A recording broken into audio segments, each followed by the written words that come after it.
Ladies and gentlemen, a reminder for the members of the hall again, I would like a humble request for you to silence your phone and also minimize the movement during the talk. I repeat, humble request for the members of the hall to set up your phone to silent mode and also minimize the movement during the inspiring talk. Thank you.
Hello.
Ladies and gentlemen, please welcome your MC and moderator for the inspiring talk, Miss Yulidia. Morning, everyone! How are you guys doing today? Oh, come on! It's only the second day of Asanet! Where's the spirit? Okay, let's hear some cheer from each country. Will it be okay? Can I hear from Thailand? Indonesia?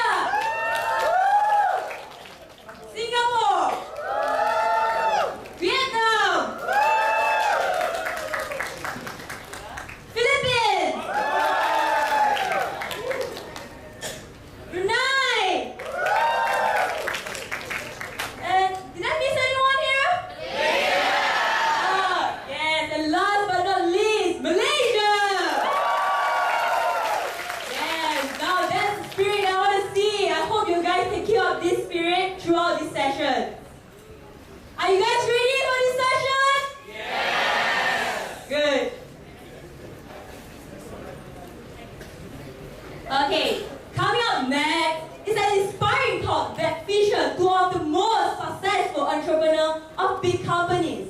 We welcome you, the director and the CEO of Mirage Resources, and also the founder of Zawara, and also the CEO of Nusantara Technologies.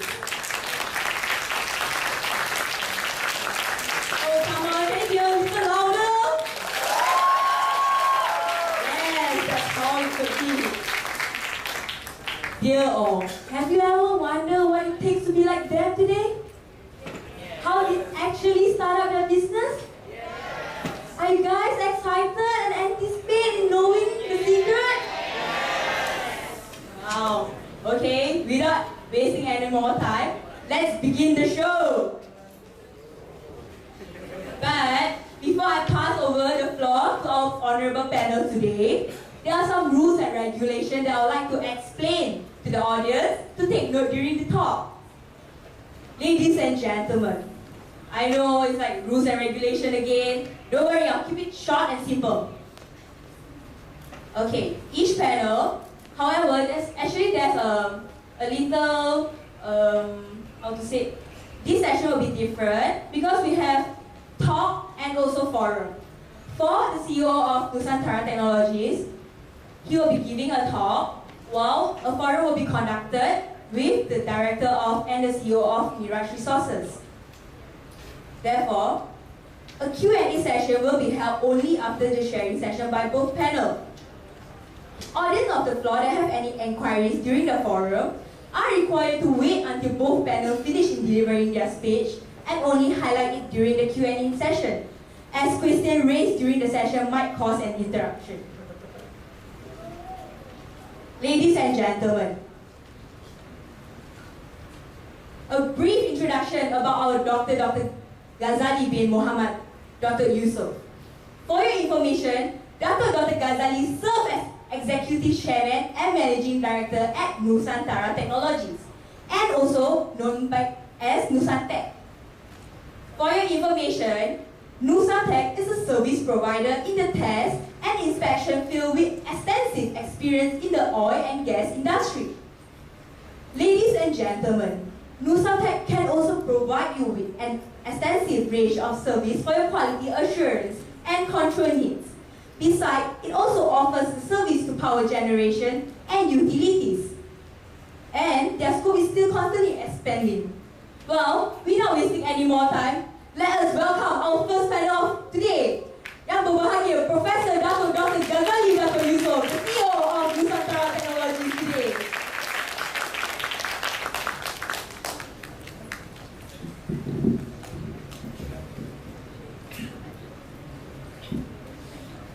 Thank you, Yuridia, for the very spirited introduction. Bismillahirrahmanirrahim. Assalamualaikum warahmatullahi wabarakatuh. And a very good morning to all my dear friends and colleagues, both from near and far, and most of whom I think this is the first time that we met.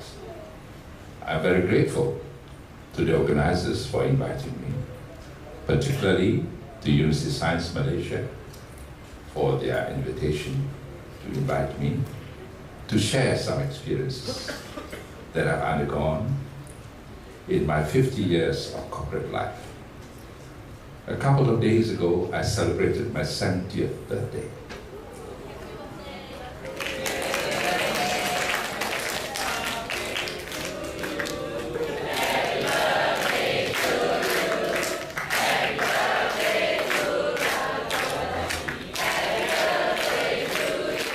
Thank you very much. You're most kind.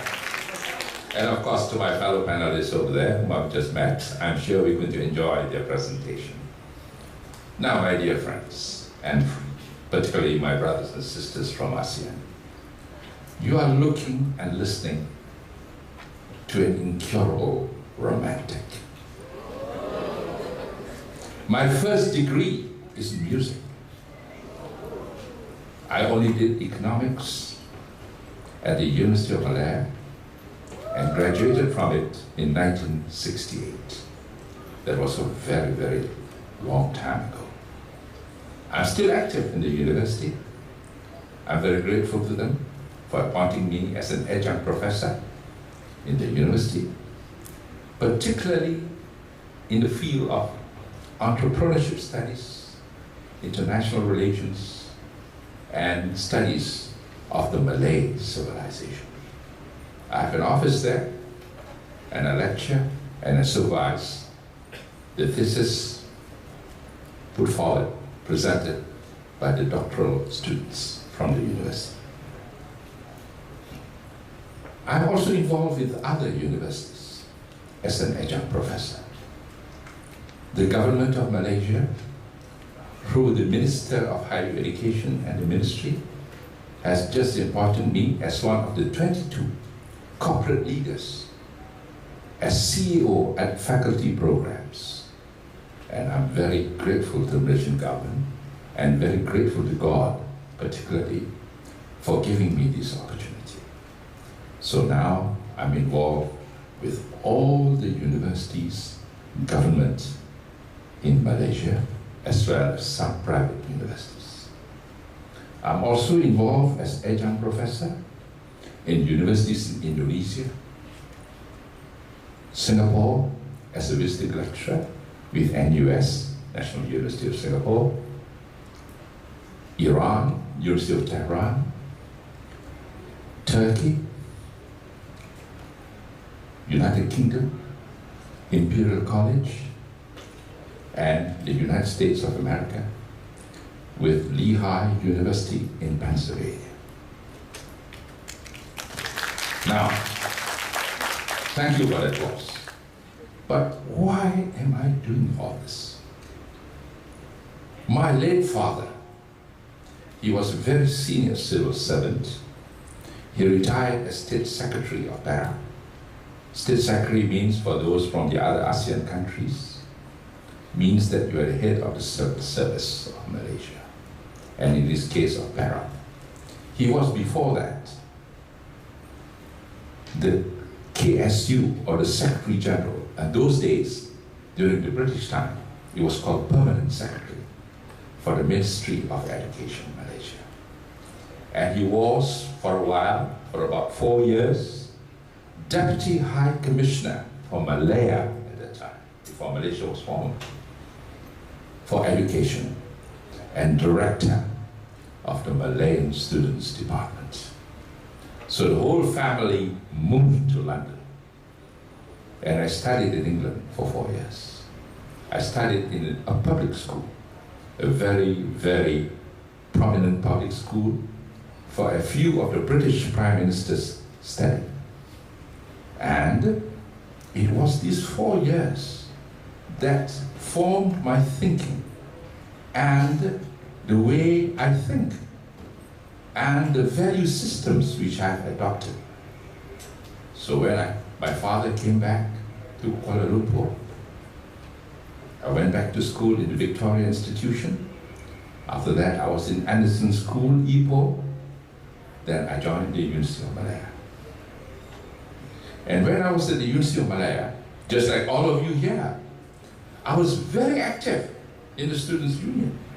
I was Social Secretary of the Students' Union. I was the band leader at the campus. I was the founder of the Speaker's Corner, because our house in London, where my father was there, was next door to Hyde Park Corner, where they had the Speaker's Corner. So I thought it was a great idea to have a Speaker's Corner within the campus of the University of Malaya. At that time, the Vice Chancellor was Dr. Oppenheim. Those days, our lecturers, the senior lecturers at least, were all Europeans. And we had the Speaker's Corner, and because of that, I developed the art of speaking, the art of thinking, the art of criticizing positively, not negatively, to read widely about world affairs, to understand what's the development internationally in the field of politics, economics, trade, social relations, geopolitics, the whole works. So in other words, you developed what I call a global mindset. And this has put me in very good stead, because now as adjunct professor in all the international universities stretching from Southeast Asia to Europe, and very soon I'll be accepting a post as a guest lecturer in the University of Hanoi, and also as a lecturer at the Lee Iacocca Institute in the University in Pennsylvania, where I'll be lecturing the PhD students on management, international management, trade management, industrial management.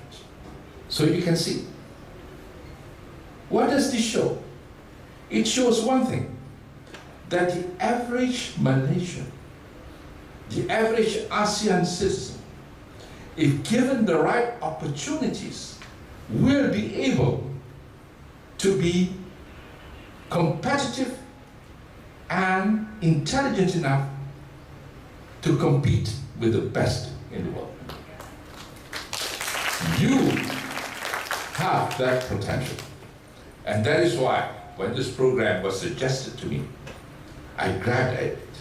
It was supposed to be held last year, but it had some teething problems. So I was waiting for it. Is it going to be cancelled or what? But then I had a wonderful note, I think from your president and the chairman of the organizing committee, that is on. So I grabbed it. So that's why Nusantara Technologies is one of the small sponsors for this event. So this is our little gesture of support for what you're doing. Now, as I told you, I'm a musician. I'm still a musician. I have a degree in music. I play the piano. I entertain. I sing. I'm a compere at most of the international events. And I enjoy what I'm doing now. It comes naturally to me to be able to speak to people, to engage with people socially.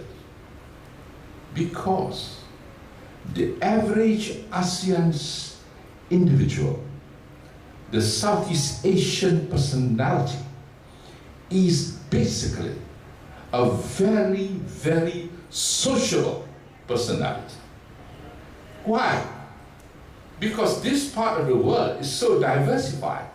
We have been exposed to all the major trade routes of the world 800, 900 years ago. The Maritime Silk Route, Nusantara. That is why my company is called Nusantara. If you come to my office in Shah Alam, you will see right behind me the slogan, I have a dream. The words of Martin Luther. Because my dream is the Nusantara dream. Nusantara in Sanskrit means Southeast Asia. Nusa Antara, between islands. We are an archipelagic civilization. Indonesia, 17,000 over islands. The Republic of the Philippines, 7,000 over islands. We are an archipelagic civilization. ASEAN is an archipelagic civilization. That's why I'm very keen that my company should be called Nusantara Technologies. And that is why I'm so keen to work with ASEAN universities to make this dream a reality. Now, having said that, my company is 30 years old.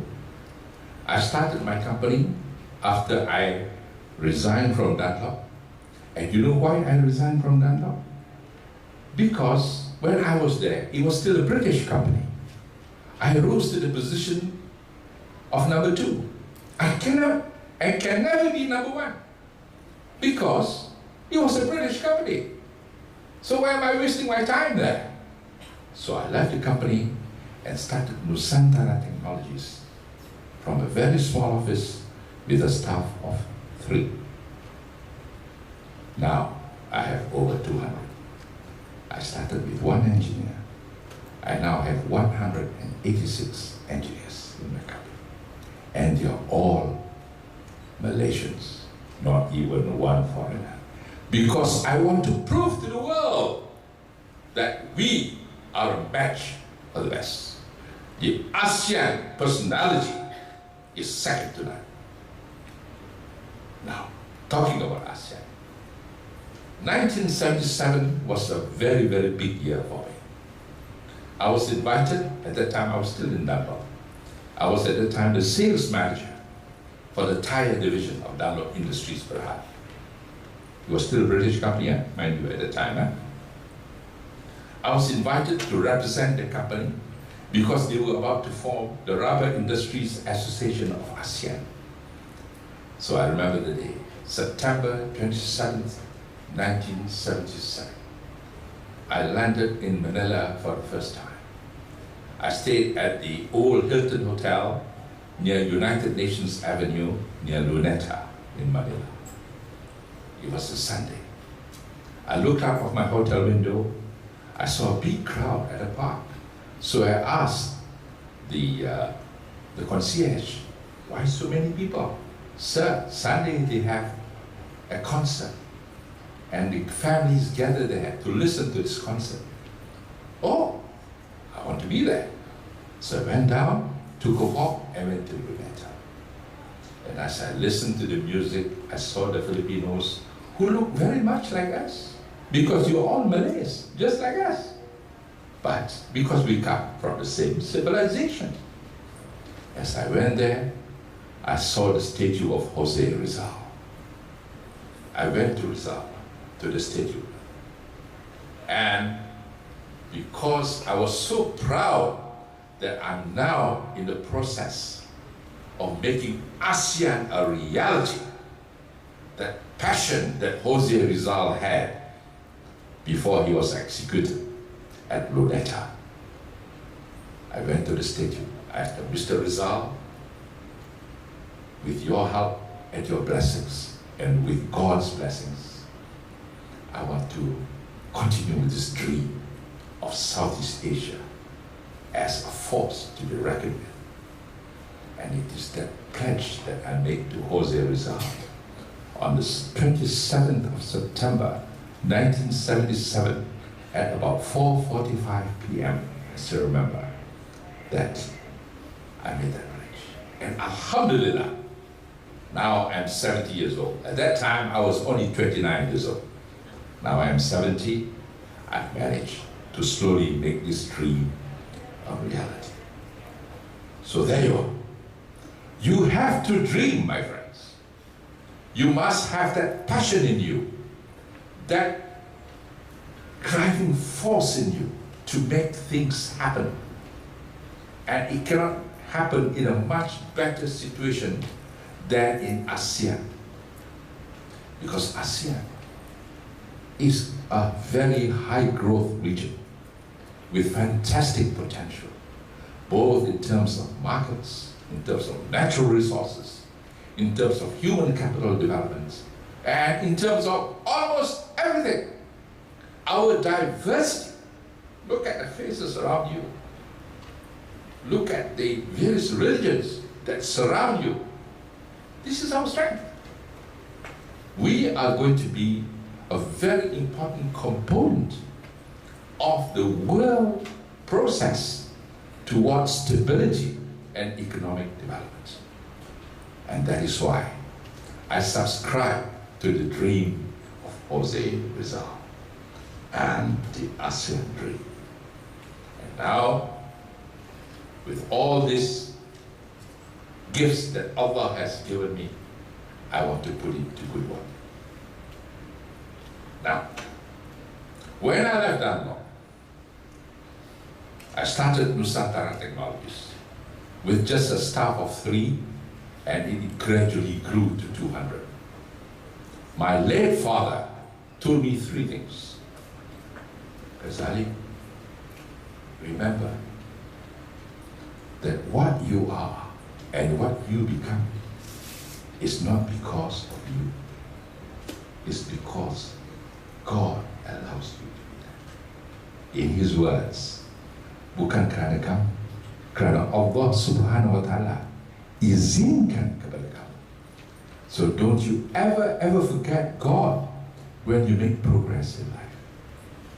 Number 1. Number 2, he told, never forget your roots. You are a Malay. You come from Southeast Asia. You come from the kampong, the barangays. Your grandfather was just a policeman. Your great-grandfather was just a paddy planter, a farmer. So when you have gathered all this knowledge and the wealth that goes with it, inshallah, never turn your backs on your roots and your civilization. Number 3, he told me, knowledge is the only true measure of wealth. It is not money, it is ilmu, knowledge. And you see so in the Quran, I'm sure in the Bible and all the scriptures of all the other religions. You must give attention to knowledge. And when God has given you the wealth, Ghazali, give it to knowledge. And those words still ring in my ears, my late father's words. And every night, every time I pray, 5 times a day, inshallah, I thank my father for what he told me. Now, what do I do now in the company? As I told you just now, I started my company, Nusantara Technologies, in a very small way. With a staff of 3, I built up into an inspection and testing services company in the oil and gas. But now it's going to almost 200 strong, 1 engine, 286 engineers. So what do I do with all the profits that I've made? I invested it in the way that my religion, Islam, encourages. I own the majority shares of my company. That's why I'm executive chairman and managing director. Actually, I own 60% equity of the company. A company that I built up from 70,000 ringgit. The company now is worth about a few 100 million ringgit. 30% of that, of what I own, I give to my wife and family. The remainder, wakaf. Wakaf. Wakaf means you give it back to Allah. You give it to God for charitable purposes. Remember what my father told me? Wealth must be shared. If it's not shared, it is selfish consumption. But if you share it, you will enhance civilizations. And it means all civilizations, particularly in Asia. So what do I do now? So I have set up chairs. University Technology Mara. There is a chair named after my late father, Datuk Muhammad Yusuf Chair, for transformation of the mindset, particularly of the Malays. You just cannot keep on giving money to people. They must be able to realize that money must be responsibly spent. Money must be spent in an educated way. So this chair, under UITM, I give $1 million every year. There's another chair, that's the Datuk Muhammad Yusuf chair. There's another chair, which I created in my late mother's name, Datin Miriam Yusuf, that's my mother, Miriam Yusuf. This is an endowment fund to the University Kebangsaan Malaysia and the Institute Lestari, Institute of Sustainable Development, because I'm an honorary fellow of Lestari. And I'm very, very active in the field of sustainable development. So this check, this endowment fund, will be used to finance all the international seminars, forums, etc., and it's been going on for the last 5 or 6 years. There's a major international conference on city and urbanization in ASEAN, which is going to be organized by Lestari and the UKM and a few other international bodies. The conference will be financed by the money which my late mother donated. That is very endowment. Another check will be created very shortly with University Technology Malaysia under Faculty Tamadun Islam. This chair is for the furtherance of studies of Islam and other religions. And other religions, to project that Islam is an international, modern, progressive belief. Not the sort of things that you read in the newspapers now, which is so negative, so narrow, to project to the world that Islam is a religion that promotes scientific development and progressive thinking. This chair will be called the Nusantara Al-Ghazali chair. Not this Ghazali, yeah? It's Imam Al-Ghazali. It just so happens that my father admired Imam Al-Ghazali. He decided to name his eldest son after Imam Al-Ghazali. That's why my name is Ghazali. All right, it's got nothing to do with that. But anyway, this chair is going to be promoted. And I'm now in the midst of negotiating with a few ASEAN universities how we can put this together. Philippines, Indonesia, Brunei Darussalam, Thailand, all the ASEAN countries, how this Nusantara Al-Ghazali chair is going to put things together. Okay, so there you are, my dear friends. My father's instructions to me before he died, now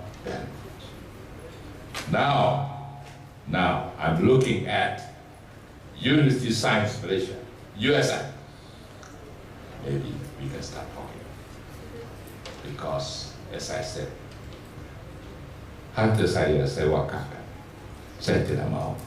I don't want. I'm 70 years old.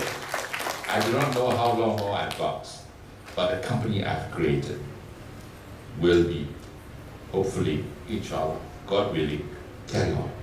And the profits will be used for the furtherance of study. So now I'm going to look at this issue very closely. Maybe we can start an entrepreneurial center with USM. I just spoke to the gentleman, the Deputy Vice Chancellor of UP, Diliman. Maybe we can start an entrepreneurial center. I even told him I'm prepared to go a step further. I said, Professor, I'm willing to come to Manila to give talks to your students because I go there very often. Nusantara Technologies in Malaysia has got 7 branches. 7. And one of the latest branch will be in Labuan. The Labuan office takes care of all the businesses in Sarawak, Sabah, Brunei Darussalam, and the Philippines. Particularly from the Malampaya fields based in Palawan Island outside Puerto Princesa, because there is a gas pipeline that goes from Puerto Princesa to Manila. So this is one of the branches that I've created. Very soon, inshallah, there will be a company in Manila to take care of this kind of business. And after that, I'm going to Makassar in Sulawesi, because that is going to be the center for a lot of the oil and gas industry, and later on in Myanmar. That's another center. So you can see, my dear friends, this is the romantic that has a dream, the ASEAN dream, because he has a dream like Martin Luther King. But he's using what God has given him, what God has given you, to share it. The basic principle is, do not be selfish. Remember what my father told me? What you are is not because of you, because Allah, God, allows you. He allows you to have that wealth. So don't think you are great. He's made you great. Don't you ever, ever forget that. The moment you forget that, you're in trouble. You're in big trouble, because you have ignored the fact that he created. So here you can see the link between religion, values, making money, creating employment opportunities, furthering civilizations. There is a link. There must be a link because God created humanity that way. He just don't create us just to become rich and smart and famous. No, He has a reason to put you in this world. I started to realize that after all the management schools that I went to, and I went to a lot by the way, because Dunlop sent their managers for training every 2 years. So I went to the best management college. The last one was at Henley Business School, which is now part of the University of Reading, where I did my master's. And because of that, I was appointed general manager of Dunlop. But at the end of the day, I suddenly realized, if all this progress, all this money that we make, has got no spiritual, no religious, no, what shall we say, a foundation on morality and ethics, we are going to be destructive. We will self-destruct ourselves. And that is why I pay a lot of attention to collaboration within university, the corporate world, and the community. I'm now advisor, as you know, to almost all the universities in Malaysia on this collaboration program. And most of the time, 90% of my time is spent in the universities.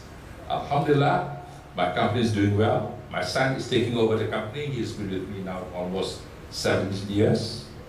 And he's going to take over the company, I think, inshallah, by the end of this year. So next year, I'll be able to concentrate on the universities using the principle that I've learned. Now, there's another stage that I'm going to, inshallah. It was in the papers, I think last week.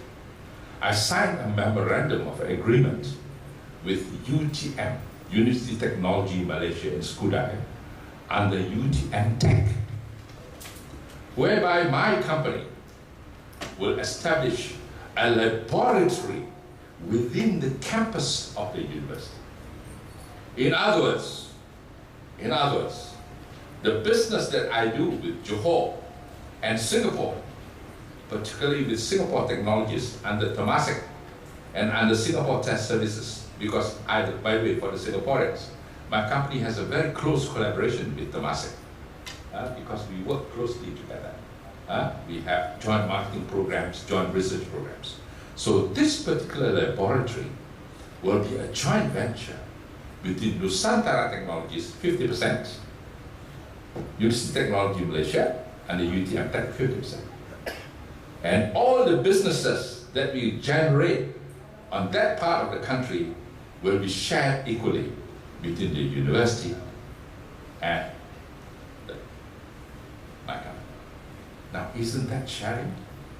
It gives a lot of advantage. Practical training for the engineers. They don't have to go very far. It's in the campus. Research and development programs. They don't have to go very far. It's all within the campus. Planning for the future. You don't have to go very far. It's in the campus. I will have an office there myself. And I work closely with the dean of the Faculty of Engineering. It's because this is what I call cross-fertilization.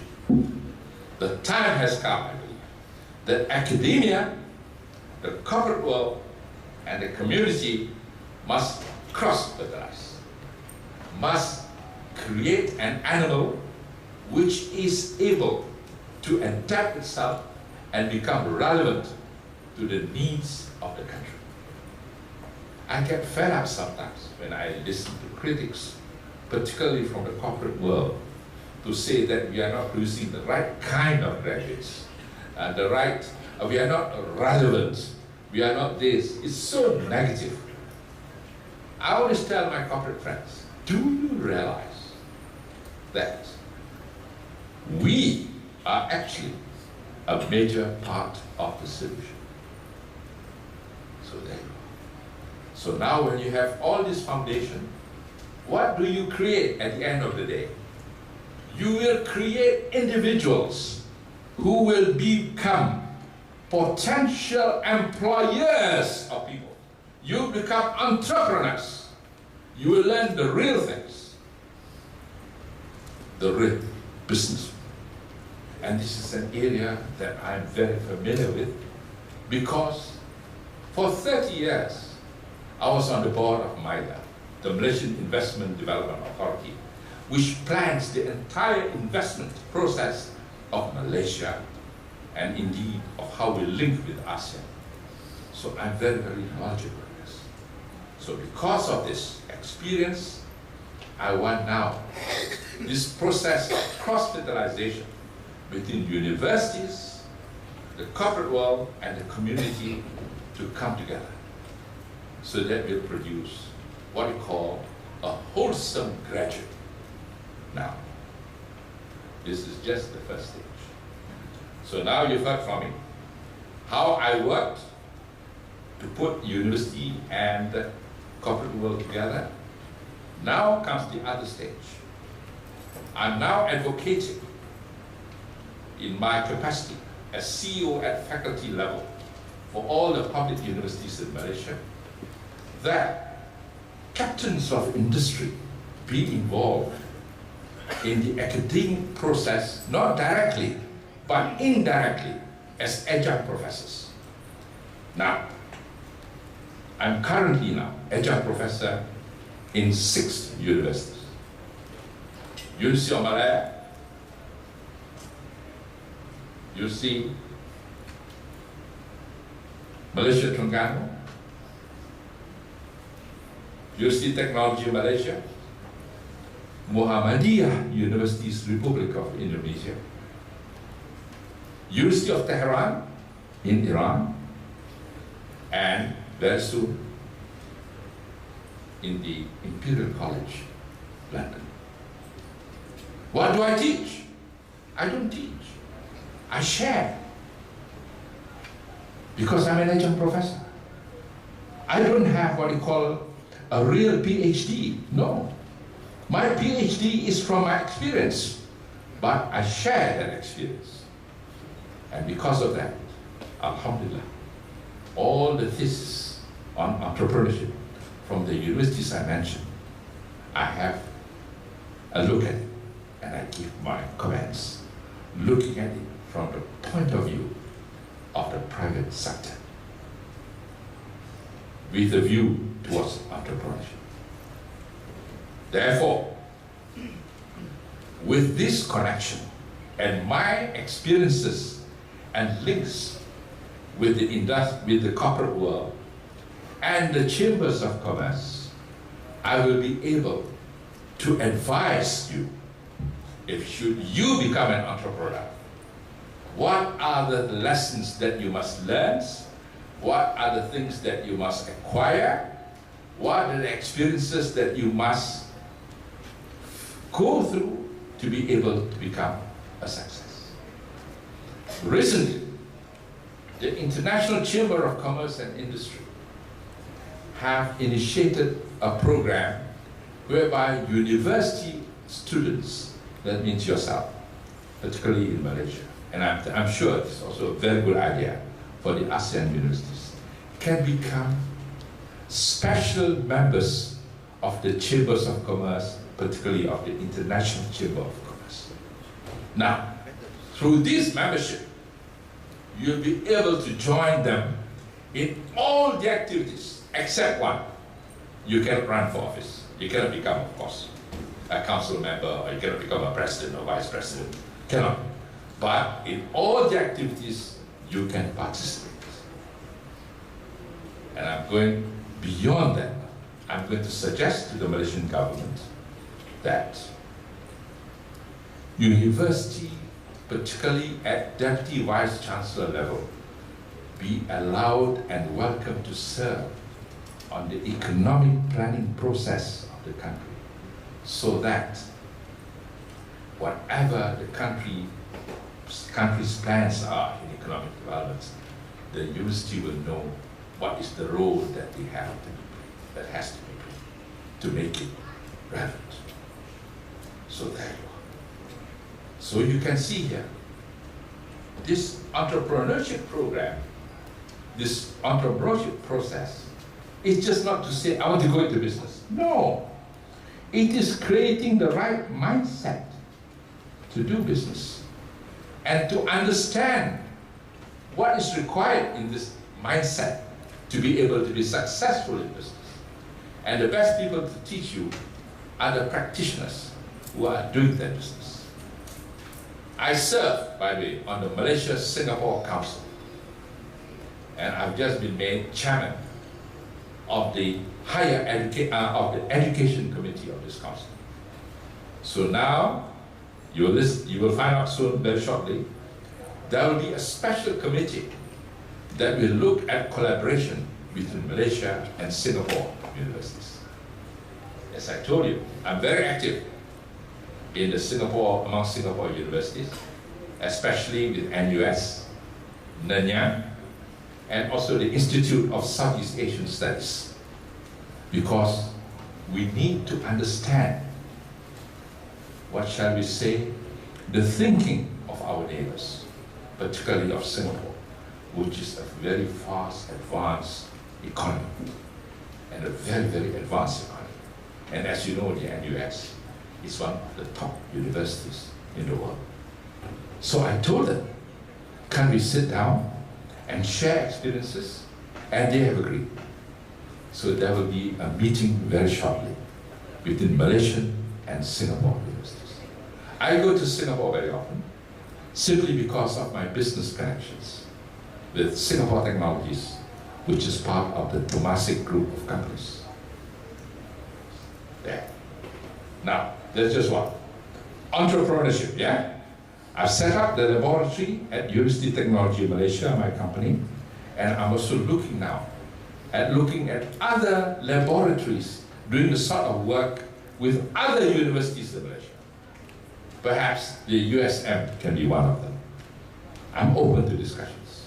And I was just speaking also just now to the Deputy Vice Chancellor of UP, University of the Philippines. Let us talk about this, where we can develop something concrete together. It's not only me, I can bring the other companies in as well. Now, there's another big project which is now being negotiated by my son, who is going to succeed me in the company very shortly, so that I can concentrate my time on the universities. It's a very big project on the inspection of the aeroplane jet engines for Airbus. Now, this is a major undertaking. I've been in discussion with this group. I cannot give you the name yet because it's still confidential. But my plan for this particular business unit is to put this unit within a campus of a university or a few universities, not only in Malaysia, but in ASEAN. Because aircraft engines are required anywhere and everywhere in ASEAN. So I want to share this dream, this idea, and my friends from this European company have agreed in principle.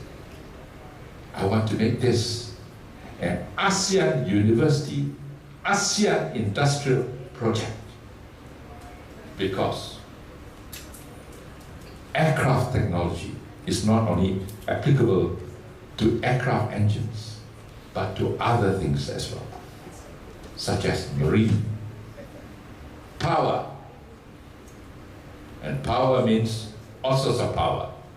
Solar, geothermal, hydroelectric, they all require turbines. So there you are. So you can see the relevance. So this is the mindset of an entrepreneur. He does not confine himself to a narrow front, but he allows himself to look at broader issues. Now in my company, coming back to Nusantara Technologies, there is a strategy which I want to embark upon, inshallah, after I finish work with the universities. And that is one, to make my company employees shareholders of the company. In other words, if you work for Nusantara Technologies, you're a shareholder. So you have equity. That's number one. This is the Islamic way, by the way. This is Islamic finance. It's equity. You share. Because remember what I told you? You are what you are, you're wealthy because Allah allows you to be. So you must never forget that. It is a God-given thing. It is not you who's smart, because Allah allows you to be smart. So now, my staff will be employees and shareholders of the company. And again, another dimension, I will allow them to become intrapreneurs of the company. In other words, if any of my 200 staff and 186 engineers want to start their own company to be part of the supply chain of Nusantara Technologies, they are most welcome to do. They will then share their prosperity with my prosperity. And in this way, I create the entrepreneur in my employees. I want my employees not to work for me, but to be employers themselves. But we share a common vision. And you know, because of this idea, which I'm slowly developing in my company, minimum supervision in my company. I don't even have to be in the office. Because they know, if the company makes money, not only they get a salary, they get increments and they get bonus, they even have dividends. So I don't have to supervise. They're very happy, working hard. If you go to my company during weekends, my God, they're all working. I said, why aren't you home? I got nothing to do at home, that's all. Might as well work here. After all, you know, we got this big project, so we can share together. Alhamdulillah. This is the point. This is entrepreneurship.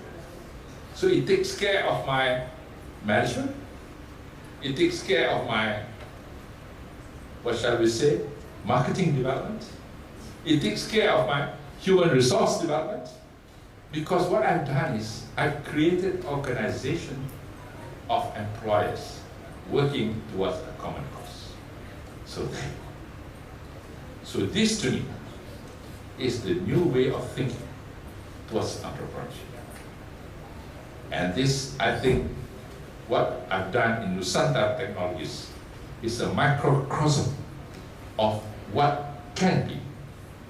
And I hope to extend this very shortly to all my other associated companies in ASEAN, particularly in the Philippines, in Indonesia, and in Myanmar, inshallah. So there you go. Okay, now I come to a very important point. Recently, I've been made the Chief Executive Officer of the Yayasan Raja Zari Sofia, Johor.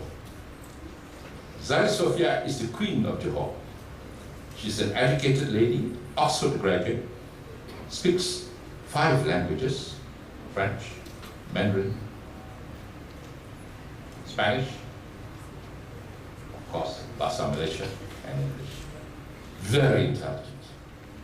So we're going to set up this Global Islamic Studies Center, not in Malaysia, but in the United States of America, working very closely with Lehigh University, just outside New York, in a city called Bethlehem in Pennsylvania.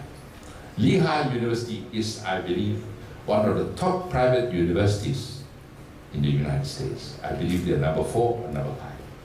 So this center will be launched, inshallah, in April this year. So I will be based there. I will be there for about 3 or 4 times a year. And what we do at this center, we promote Islam as it should be. We promote interfaith, interreligious discussions.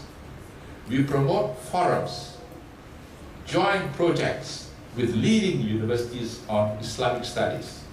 Al-Azhar, Oxford, Cambridge, Harvard, Chicago, all those universities. And we invite them to share. In fact, the first such international conference, inshallah, will be held in April in Pennsylvania.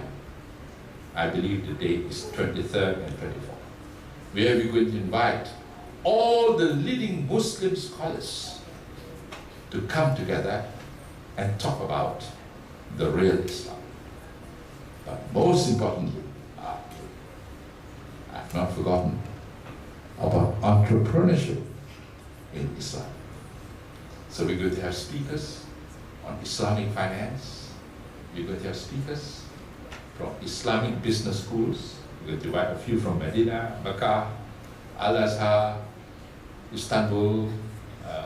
I gave a talk recently in the University of Istanbul a couple of months ago on the issue of corporate governance in universities, etc., etc. So there you are. So this is a body that will put all these things together. And I would like to see the ASEAN universities, through this association, ASEANNet, play a very prominent role, because we have a role to play. So there you are. So there you are, ladies and gentlemen.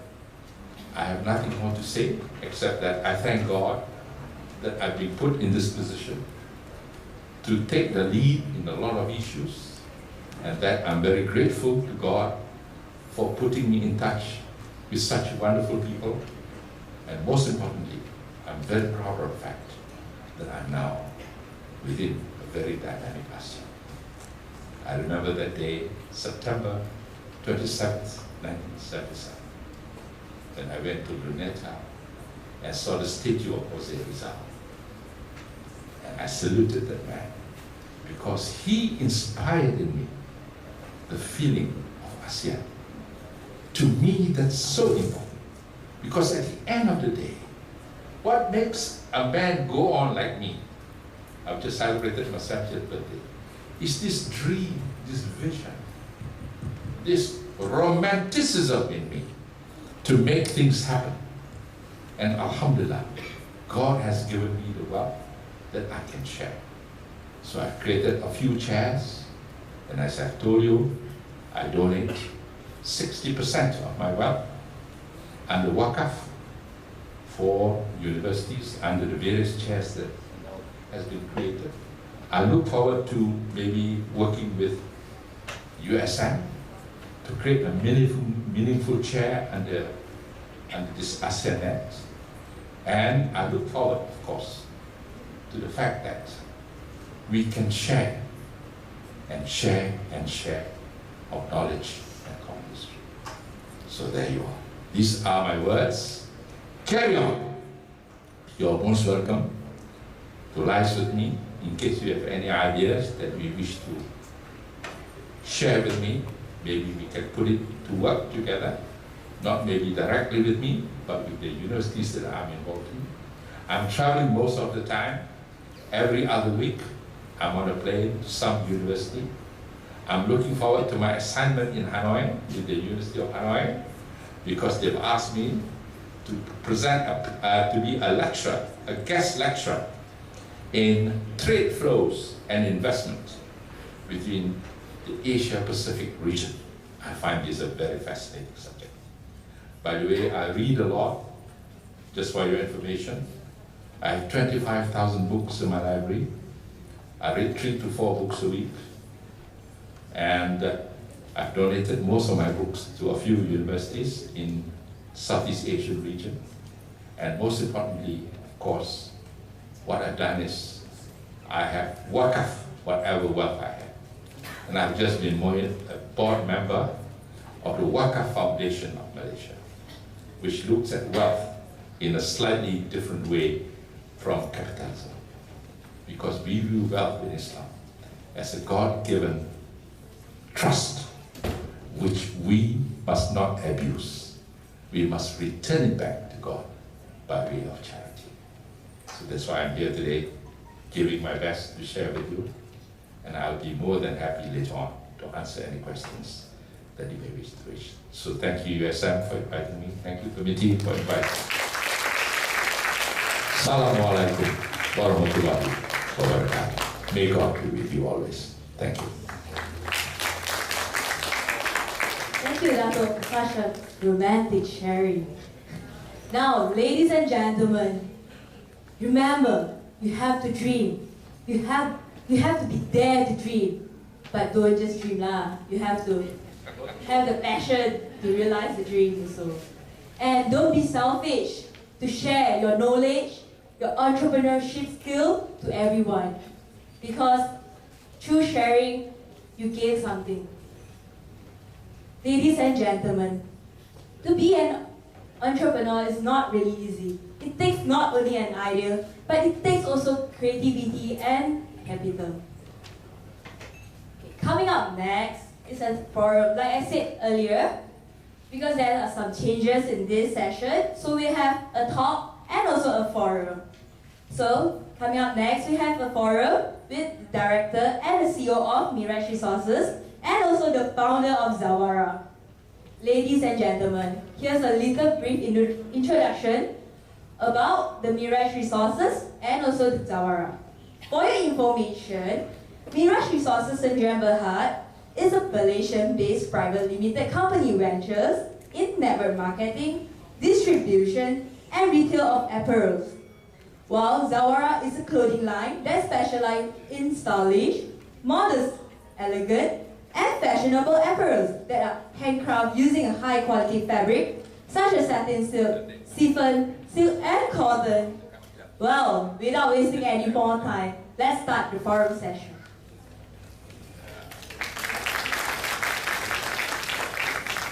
So, Miss Dila, how it all began with Zawara? I mean, I bet everyone would like to know how Zawara began, the story of Zawara, because I heard it's a brainchild product of you and your husband.